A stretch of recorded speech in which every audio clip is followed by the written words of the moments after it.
You know, I always wanted to have my name in the papers. Power, fame, and money. That's all that really matters. I've hitchhiked through nearly every damn state in America, and that's what I've learned. I was 4 years old when my mom left, without a second thought from me and my brother Keith. She couldn't take having married such a messed up man, I guess, so she would go start a new life. Bitch. Do you want to know what my dad did? He raped a 7-year-old girl. Sicko.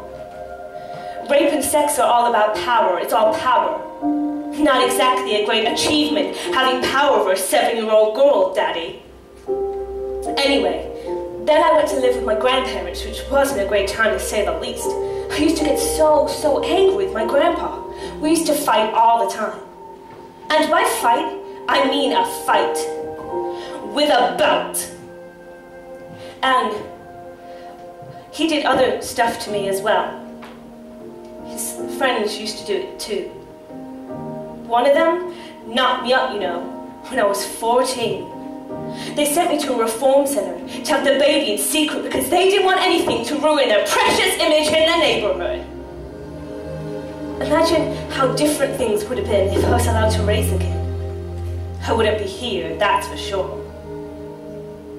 I was about 12 when I began to realize the connection between sex and power. I experimented with my brother Keith before taking my trade out to the masses. I used to trade sexual favors for money, cigarettes, drugs, anything I could get really. So far, it was the only way I knew to get by. The only way I could make people like me. Since I was 4, the only life lesson I'd been taught was that you have to use sex, and so that's what I did.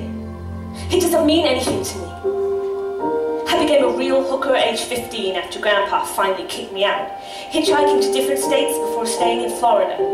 I had a few short relationships here and there, but most of the time, I only slept with men, so I sort of stopped that night. By that time, did it really matter what I did? Did life really matter? I tried to end it all, you know. That's how bad it got. But there came a time when I turned around and said, "Fuck you people! Why me? Why do I have to suffer any longer?" So I figured the next step would be to end the suffering of 7 very rich men and try to get famous that way. Richard Mallory was just like every other customer that I picked up on the highway, except this time I knew it would end pretty differently. After he paid me, we hung around talking and drinking for ages. It was actually quite nice, until the bastard thought it was okay to try and attack me. He was going to rape me again, I knew it, and I couldn't go through that again. I couldn't! I shot him 4 times in the chest. I went through his pockets, buried his body, drove out of town and dumped the car there. It was so easy, totally painless. So I didn't see the big deal in doing it another 6 times.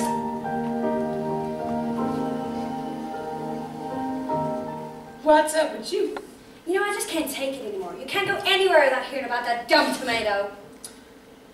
I've got bad news, kid. Your name's been out of the paper way too long. All I read about these days is that we're nice kid. I mean, she's hot. And what am I supposed to do? Suck up to her like everybody else? It couldn't hurt. Over my dead body. I really shouldn't be in here. I'm not like any of these women. The only way you get by in a place like this is if you put on a brave face and act like you don't care. Because, yeah, I killed them, but I'm not a murderer. Look, I didn't have what you call a perfect childhood. I was smoking by the age of 8, taking drugs and selling my body at 12. Oh, and then to top it all off, both my parents died at Christmas Eve when I was just 14. I was left alone. And yeah, prostitution was all I had. It was only until a few years later when I met Danny that things finally started to look up for me. I had a house, money, and a job at the local store. Everything seemed so perfect. And I thought I was away from the fucked up childhood I once had. Until Danny got into drugs and trouble, and well, my dreaded childhood came back to haunt me. Every night we'd be out late doing deals. meeting a few blocks away to avoid any suspicions. It didn't take long for me to get hooked back into my past. Sooner or later, Danny got into trouble with the dealers, and they said they were going to kill me if we didn't sort it. I had to help him. It was strange, really. Danny came home one evening, the happiest I'd seen him in ages. He said all our problems were solved. He'd found a set of keys belonging to a house in one of the nicest suburbs in Chicago, Cicero, and the owners were out of town. We were in luck. Or so we thought. So yeah, it was agreed. We'd grab what we could, pay off our debts, and then we were free. A new life for us. That same evening, we arrived at the house. It was a lot bigger than I expected. We stood there staring at the house for a moment. And Danny placed a chisel in my pocket and whispered, "Just in case, babe, just in case." We went inside, and Danny began rushing around and smashing drawers down. He knew exactly what he was doing. He told me he'd cover downstairs if I went up. I didn't know what I was looking for. I just did as I was told. I entered the bedroom, only to find myself face to face with James. Lucas James. I panicked. I didn't know what to do. I couldn't believe he was stood there in front of me, and I just hit him. And next thing I know, he's lying on the floor. Danny came in and, well, finished him off. He grabbed my hand and we ran down the stairs. I wanted to just get straight out, you know, but I started to hear crying. I wanted to turn back. But no. A blonde, skinny woman was stood there, staring at the body lying lifeless on the floor between us. It was silent for a moment.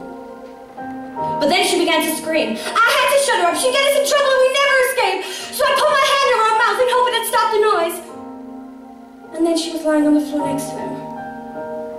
I had to make sure she was dead. We'd never escape.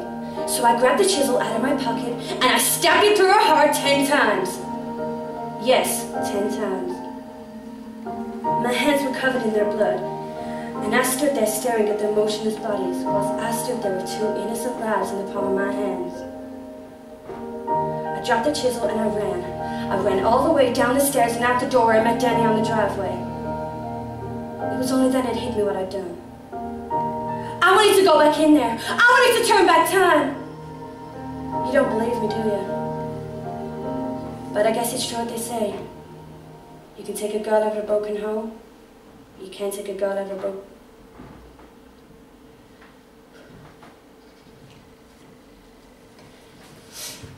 Oh, hey, Arlene. I've been thinking we could help each other out. What do you say? You're all washed up, and it's me they want now. And I'm a big star. Oh, I almost forgot. You're in the paper today, too. In the back. Collar Tucker's trial has been postponed indefinitely. 7 words. Here's a little piece of advice, direct from me to you. Billy's mine. Excuse me? Have you read the morning papers? They love me. There'll be a lot more when you have it. Because you know why? It sells more papers. You're fired, Billy. I quit. Any lawyer in this town would die to have my case. You're a phony celebrity. You're a flash. In a couple of weeks, no one will give a shit about you. That's Chicago. So, right, what I was thinking we could do is...